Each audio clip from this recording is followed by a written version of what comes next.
এসেছিলাম কাঁকড়া, কারণ কাঁকড়া আমার ভীষণই প্রিয়। তো আজকে রান্না করব কাঁকড়ার ঝাল। চলুন রেসিপিটা শেয়ার করি। কাঁকড়া ছাড়িয়ে নিয়ে আমি হলুদ নুন মাখিয়ে রেখে দিয়েছিলাম। আর ঝাল রান্না করার জন্য জিরে, তেজপাতা, শুকনো লঙ্কা, কাঁচা লঙ্কা, পেঁয়াজ আর টমেটো, আদার পেস্ট, রসুনের পেস্ট, পেঁয়াজ পেস্ট, আর নিয়েছিলাম আলু। আর এর সাথে ছিল আমাদের ঘরোয়া যে মশলাগুলো থাকে সেইগুলোই।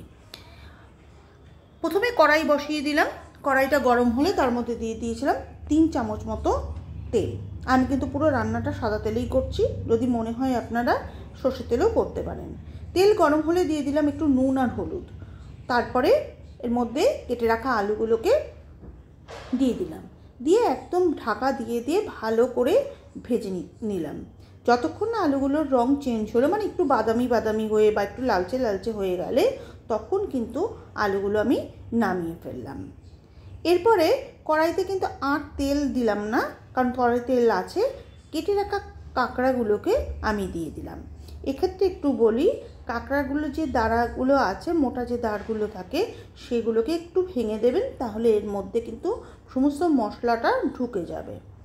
এবার তেলের মধ্যে পুরো কাঁকড়াটাকে ঢাকা দিয়ে দিয়ে অন্ততপক্ষে 7 মিনিট মতো কম আঁচে একদম ভেজে নিলাম, যাতে কাঁকড়াটা একটু লালচে মতো বা একটু গোল্ডেন টাইপের মতো দেখতে হয়ে যায়।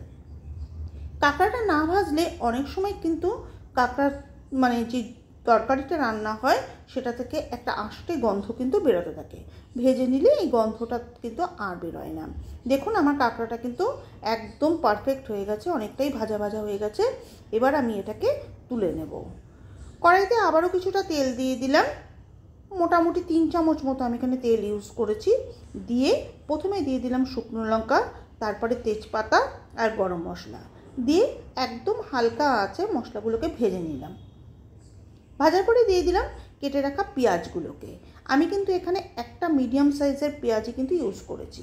পেঁয়াজ একটু নাড়াচাড়া করে দিয়ে দিলাম আদা বাটা 1 চামচ, তারপরে দিয়ে দিলাম রসুন বাটা 1 চামচ, দিয়ে ভালো করে আদা রসুনটাকে কষিয়ে নিলাম। এই অবস্থায় তারপর দিয়ে দিলাম পেঁয়াজ পেস্ট। মোটামুটি বড় চামচের 2 চামচ মতো পেঁয়াজ পেস্ট আমি দিয়েছিলাম। দিয়ে পেঁয়াজের সাথে আদা রসুনটাকে ভালো করে কষিয়ে নিলাম, যাতে এর আষ্টে গন্ধটা আর না থাকে। দেখুন অনেকটাই কষে গেছে। এবার একটু সামান্য তেল দিয়ে তার মধ্যে শুকনো লঙ্কা, কাশ্মীরি মির্চ আর হলুদ দিয়ে আমি ভালো করে কিন্তু মশলাটাকে এক করে নিলাম। এতে কি হয়, রান্নার রঙটা কিন্তু সুন্দর হয়। যাতে এই শুকনো লঙ্কাগুলো না পুড়ে যায়, তার মধ্যে দিয়ে দিলাম একটুখানি জল। এতে মশলা পড়ে না আর কালচে ভাবটাও আসে না।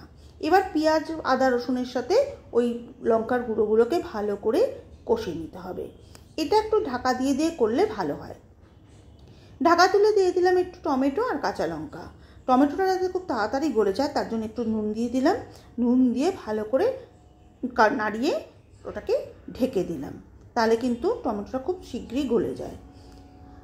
দেখুন আমার কিন্তু মশলাটা অনেকটাই কষা হয়ে এসছে। এরপরে আরও কিছুক্ষণ কষাতে হবে, কারণ টমেটোটা যাতে একদম পুরো গলে যায়। আপনারা যদি মনে করেন তাহলে তাড়াহুড়ো আছে, তাহলে কিন্তু টমেটোটার পেস্ট করেও দিতে পারেন, তাহলে টাইমটা একটু কম লাগবে। আমার মশলা থেকে তেল মোটামুটি কিন্তু ছেড়ে দিয়ে এসছে। এবার আমি ভেজে রাখা আলু আর কাঁকড়াগুলো দিয়ে দিলাম।